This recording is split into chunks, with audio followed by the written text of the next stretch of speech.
136 సంతకాలు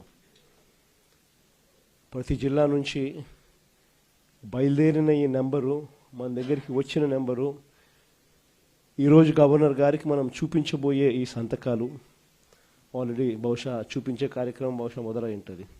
ఆల్రెడీ బండ్లను మనం flag of చేసినాము. ఆ బండ్లన్నీ గవర్నర్ గారి ప్రెమిసెస్కు ఆల్రెడీ చేరాయి. అక్కడ గవర్నర్ గారి సిబ్బంది ఆ సంతకాలు పెట్టిన వ్యాన్స్ను అంతా కూడా వాళ్ళు చూస్తూ ఉండింటారు. బహుశా 1,04,11,136 సంతకాల 1,04,11,136 సంతకాలు చేసిన పత్రాలు. ఈరోజు నిజంగా ఇదొక ఘట్టం, చరిత్రలో నిలిచిపోయే ఒక ఘట్టం.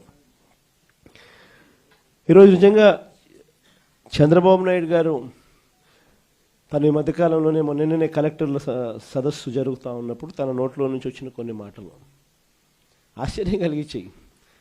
ప్రజల్లో గ్రాఫ్ చాలా పడిపోతూ ఉంది, దానికి కారణం కలెక్టర్ల పనితీరు సరిగ్గా లేదు అని చెప్పే పరిస్థితిలో చెప్తా ఉన్నాడు. పొద్దున పేపర్ చదివితే అయ్యో అని మొత్తుకున్నట్టు. కలెక్టర్ల గ్రాఫ్ బాగలేక కాదు స్వామి, నీ గ్రాఫ్ బాగలేక పడిపోతా ఉంది, నీదేనే నీకు అర్థం కావడంలా.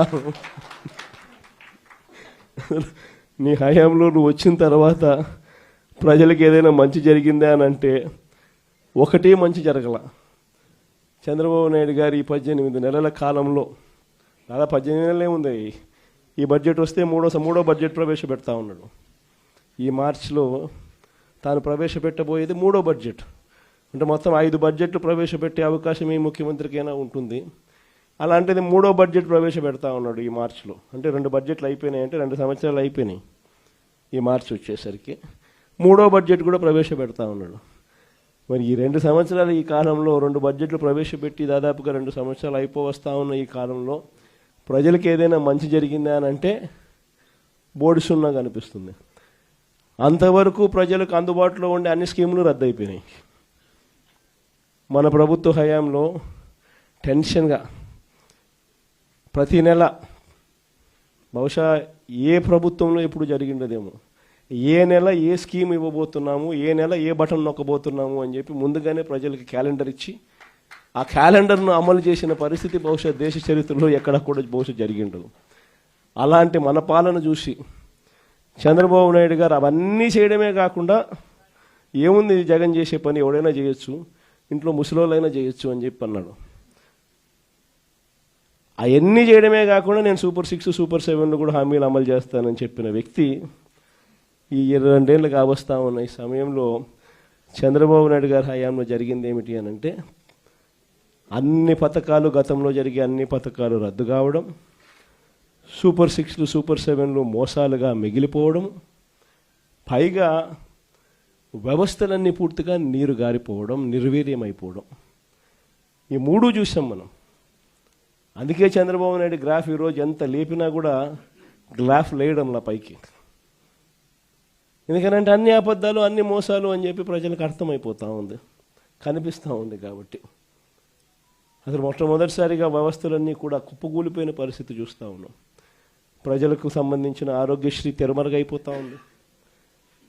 ప్రజలకు సంబంధించిన ఫీజు రీయింబర్స్మెంట్, పిల్లలకు సంబంధించిన ఫీజు రీయింబర్స్మెంట్ బకాయిలతో పిల్లలు చదువులు ఆగిపోతూ ఉన్నాయి. ఏ రైతుకు గిట్టుబాటు ధరలు రాని పరిస్థితి. సూపర్ 6, సూపర్ 7తో అన్ని రకాలుగా మోసాలు. సో మొత్తం ప్రభుత్వం అన్నది ఎందుకుంది అనేది ఒకసారి గమనిస్తే కొన్ని ఆశ్చర్యకరమైన విషయాలు కనిపిస్తాయి. నాకు కూడా ఒక్కొక్కసారి, మీ అందరికీ కూడా ఎప్పుడన్నా అనిపించుంటుంది.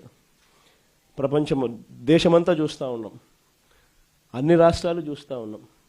ప్రభుత్వం స్కూల్ ఎందుకు నడుపుతుందో ఎప్పుడన్నా ఆలోచన వచ్చిందా మీకు? ప్రభుత్వం ఎందుకు హాస్పిటల్ నడుపుతుందో, ప్రభుత్వం ఎందుకు ఆర్టీసీ బస్సులు నడుపుతుంది? దశాబ్దాలుగా ఈ బుద్ధగా నేను చెప్పేది. స్వతంత్రం వచ్చినప్పటి నుంచి ఇది చూస్తూ ఉన్నాం మనము. ఎన్నెన్నో రాష్ట్రాలు చూస్తూ ఉన్నాం. అన్ని రాష్ట్రాల్లో కూడా ప్రభుత్వ పని ఏమిటి అని అంటే ప్రజలకు ప్రభుత్వ పని ఏమిటి అని అంటే ఒకవేళ ప్రభుత్వమే స్కూళ్ళు నడపకపోతే, ప్రభుత్వమే ఒకవేళ హాస్పిటల్ నడపకపోతే, ప్రభుత్వమే ఒకవేళ ఆర్టీసీ బస్సులు నడపకపోతే జరిగేదేమిటి?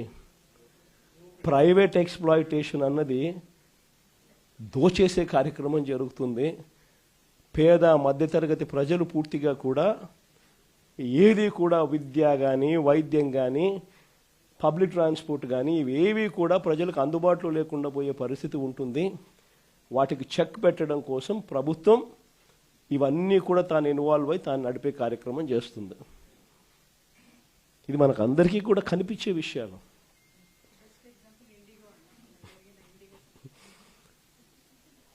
ఒకవైపున అన్ని వ్యవస్థలు, ఒకవైపున ఇక్కడ ఈరోజు చూస్తే అన్ని కుప్పకూలిపోయిన పరిస్థితులే. గవర్నమెంట్ స్కూల్ ఎందుకు నడుపుతా ఉన్నది అని చెప్పి అనుకునే ముఖ్యమంత్రి బహుశా చంద్రబాబు నాయుడు తప్ప ప్రపంచ చరిత్రలో ఎవడు ఉండడు. గవర్నమెంట్ హాస్పిటల్ ఎందుకు నడుపుతుంది అని చెప్పి అనుకునే మనిషి ఒక చంద్రబాబు నాయుడు తప్ప ప్రపంచ చరిత్రలో ఏది ఉండడు. మనం ఉన్నాం కాబట్టి ఆర్టీసీ కనీసం బతికింది.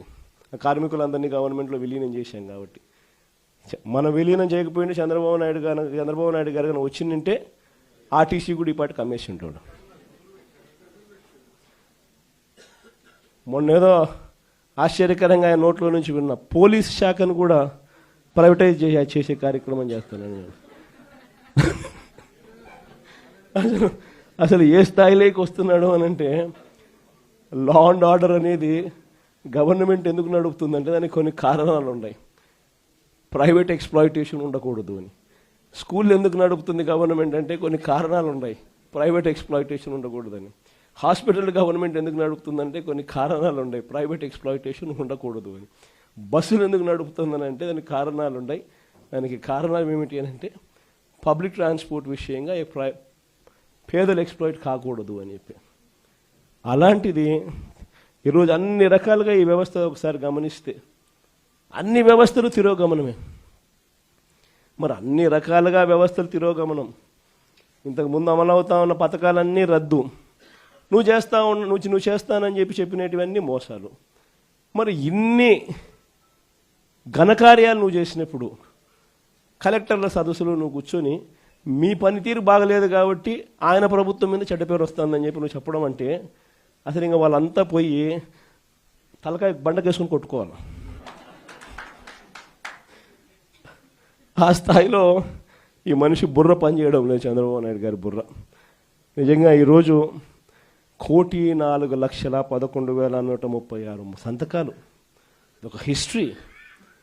నిజంగా ప్రతి సంతకము కూడా ఎక్కడా కూడా పొరపాటు జరగకూడదని, ప్రతి సంతకము సిన్సియారిటీతో ఈ నిర్ణయం వ్యతిరేకిస్తూ అక్టోబర్ 7వ తారీఖున ఉద్యమానికి మనం కార్యాచరణ చేశాం.